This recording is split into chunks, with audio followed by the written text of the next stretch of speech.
I would really appreciate it if you could go and just quickly like and subscribe the podcast on whatever you're listening to, whether this is YouTube, Spotify, Apple, and honestly, there are so many more, and I'm not going to bore you with naming them, but it really helps out the podcast. So if you could just go do that, if you're feeling generous, it means a lot. Thanks. Hey guys, welcome back to another episode of the 20s Survival Guide. This is your host, Emily Astley. In today's episode, we're going to talk about something I find super interesting, and that is the role that we play in our friendship groups. You might be someone who doesn't know their role yet, or you might have just fallen into this role. Like, you could be the therapist, you could be the class clown, you could be the moderator, you could be the one that everyone comes to for advice. And most of the time you just fall into that role because people just naturally gravitate towards you for that one thing, and you might not have signed up for it, but you're just good at it. But what happens when these roles get exhausting? Maybe they're not the role that you want to be playing in your friendship group. Sometimes friendships can snap. Sometimes friendships just aren't like they used to be when we were younger. And a lot of us play these like roles unconsciously just to keep the harmony in the friendship. For example, you might be the person that always brushes things under the rug, doesn't want any drama, but then you might unintentionally be hurting yourself there, and you might be putting in more than your friend is giving back to you. And we're going to talk about what happens when these friendships start to break, or you don't really want to be playing these roles that you are playing in your friendship group, or even if you don't know what role you're playing, we're going to go through them today and you can figure out which one is you. So without further ado, let's get into the episode.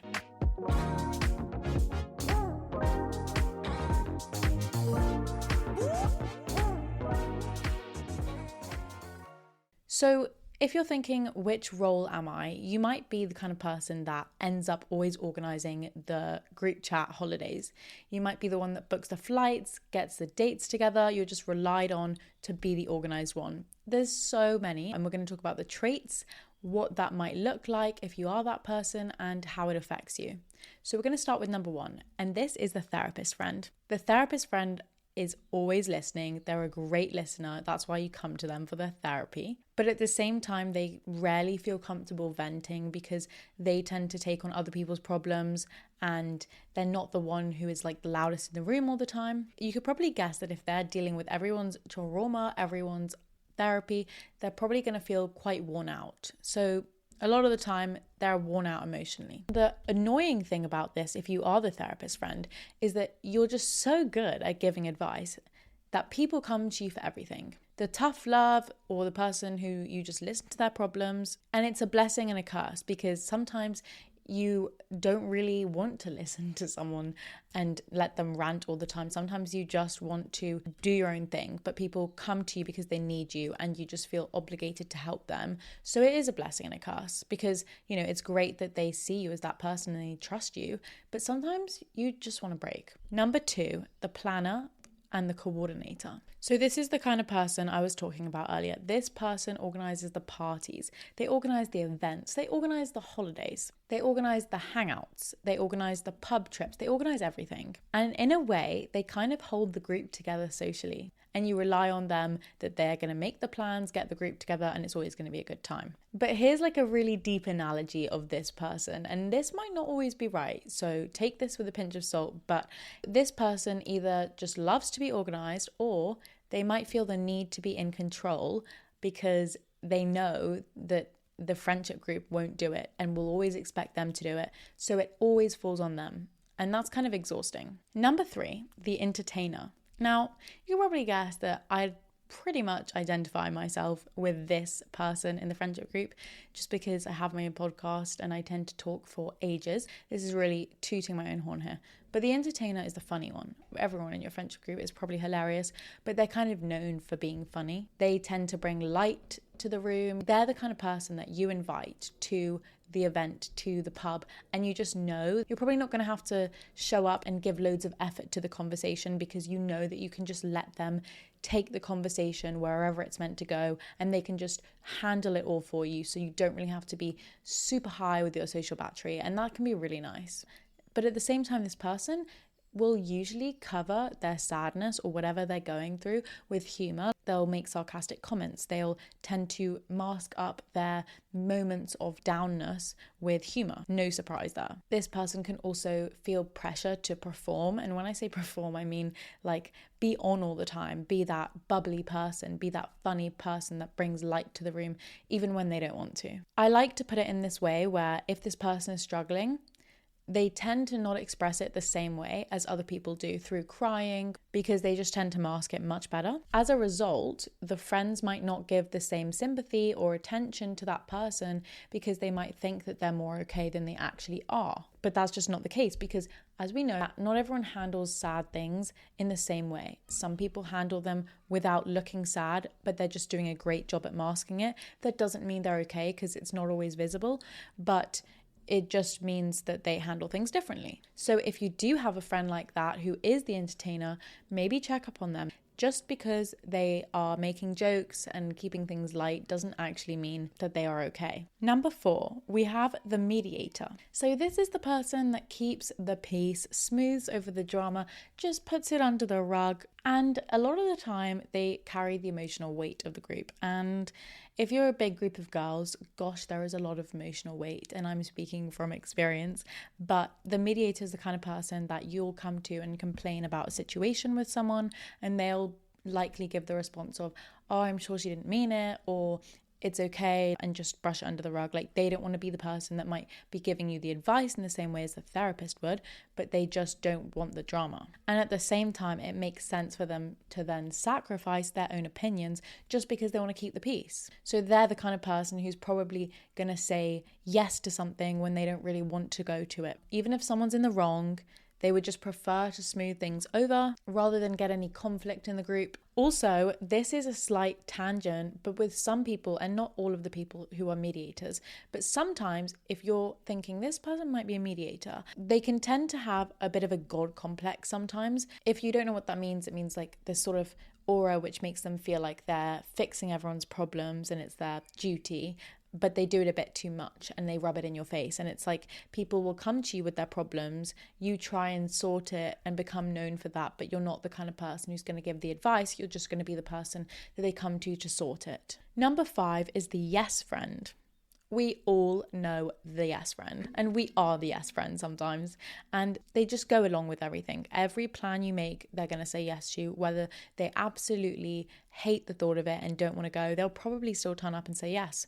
They probably won't be the person who brings the ideas to the table or makes the plans themselves, and they also avoid conflict and they're afraid to take up space in that way. And the sad thing about this person, when you know that they're kind of struggling, they'll slowly drift away from their own identity, because if you're always saying yes to stuff when you don't actually want to say yes to stuff, it's basically people pleasing and you're not really sticking to your own boundaries. So you might not even be sure if you like the plans, but you don't want to say no because you don't want to be left out of the group. You're going to get FOMO. You feel like you're not going to be invited again.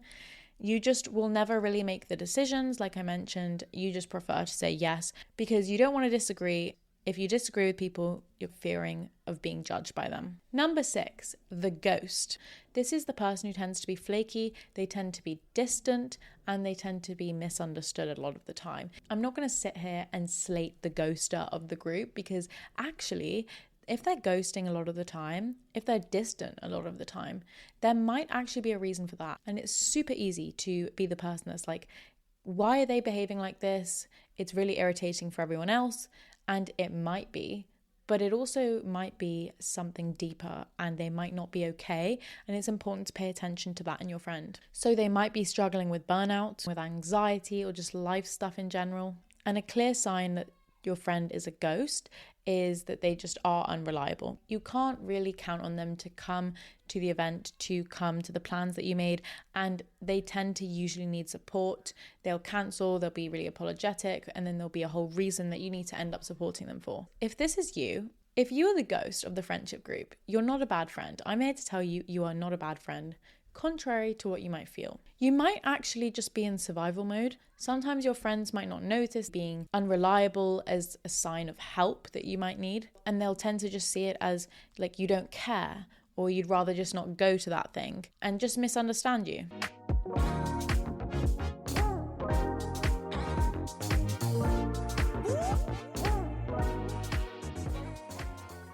Those were the 6 main types of characters in your friendship group, and obviously there are a couple more, but those were the main ones. Let me know what you think, if you identify with any of them and which one you identify with, and it kind of just gives you a good indication of if you know one of those friends is fitting into those characters that I've just mentioned. If they do need help, you can sort of spot the signs easier when they might not be as visible. Now we're going to talk about how these roles are formed. Like, how did you get this role? You didn't sign up for it. You just got this role in the friendship group and you've just had it for years. None of these roles are bad, by the way. I just want to clarify that none of them are bad. They're just what you ended up gravitating towards. So one of the reasons why you might have this role is through your childhood dynamics. So maybe you're the oldest child, and that could be meaning that you're the person that feels like they need to organize everything, be in control of everything, or be like the therapist. That tends to be the role that you end up playing if you are the older sibling. And as much as you might think, your role isn't actually random. But if you're sitting here thinking, I guess I am that person, I guess I am that character, but I don't really like being that character and it doesn't serve me anymore. What can I do about it? How can I adjust myself in my friendship group? That is what we're just about to get into. So in order to identify your role, if you don't know which role you play yet, you can ask yourself, what do my friends actually expect from me? What happens if I stop doing that thing, doing the therapy, being the light, funny person in the room? And the most important question is, what do I actually want from this friendship? So if you pull back from a friendship where you feel like you're putting in all the effort and you're overcompensating for their lack of effort, you'll be able to see if they respond and put in more effort, or if they just stay the same. And that is purely the way that you know if the friendship is worth keeping or not, if they're willing to put in their side of the bargain. So here are some ways that you can actually figure out if you are the kind of person in that friendship group, which person you identify with, and how you can figure out if the friendship is worth it. Number 1, keep a journal for 1 week about your interactions with your friends.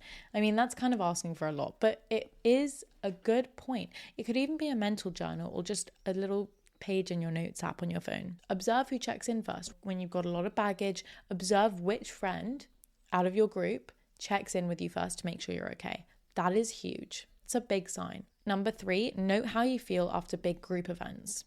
Are you drained by hanging out with these people, or do you feel recharged, like they bring the energy out of you that you love to see? Or do you feel exhausted and you were like, I never wanted to go to that in the first place? And once you spot those things, you can start tweaking it and you can start seeing which friends you want to keep in your life and which friends you feel like are draining you. So now I've also got some tips to help us reclaim our space in our friendships. So when I say this, I mean how we can bond and meld the friendships that are suffering at the moment, or if you don't like your role in a specific friendship group, how you can fix this.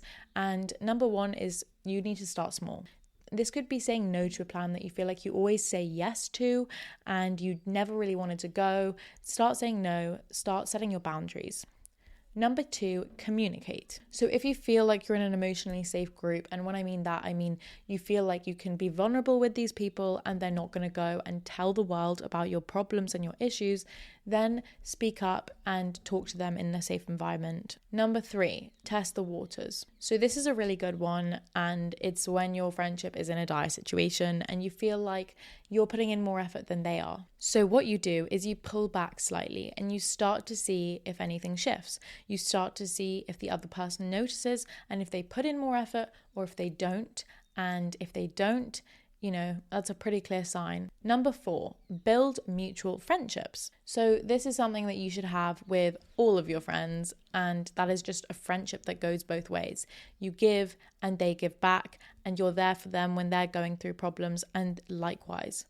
You just have a very mutual friendship and everything feels really in balance. Number 5, let go of the friendship if it needs to be let go of. And I know that might be sad when you've been friends with this person for so long, but if the friendship isn't serving you, if it's actively draining you and every time you hang out with this person it's just because you feel like it's a check off of your to-do list, or that you need to hang out with this person because otherwise it'd be really sad to go through a friendship breakup, that's not a good enough reason to stay friends with this person. If they're not there for you when you need them, if they're not giving you a good time, if they're not listening to you when you're venting, it's just not really a friendship that you need in your life right now.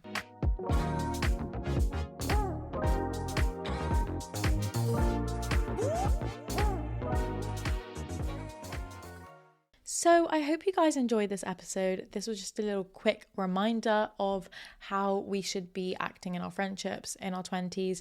And it's okay if some friendships are sort of breaking up. If you don't keep all your friendships and you're sort of going through those friendship breakups right now, it doesn't mean that you're someone who can't necessarily hold on to friendships. It just means that they might not be serving you anymore, or that you're growing apart and you're drifting. And it's really important to monitor that, because when you're going through enough changes and life is kind of really chaotic at the moment, you just want people around you who you know are going to be there for you. Without a doubt, they're going to be there for you. And you don't need 50 friends. You only need a couple good quality ones. They mean way more than like a massive group. So I'm going to set you guys a challenge for the week. I want you guys to write down 2 things this week: the role that you think you're playing in your friendship group and the role that you want to play. And then I want you to ask yourself, what is one thing I can do to move closer to that version of me that I want to be in my friendship group? And honestly, if you are happy with who you are in your friendship group and you feel like you show up as your true self, then you're good to go. But if you aren't, and this episode has made you think and question things, then that's a really good challenge. So let me know how you get on. If you liked this episode, send me a message in the show notes or DM me on Instagram. You know the drill. And I shall see you guys next Wednesday. Bye.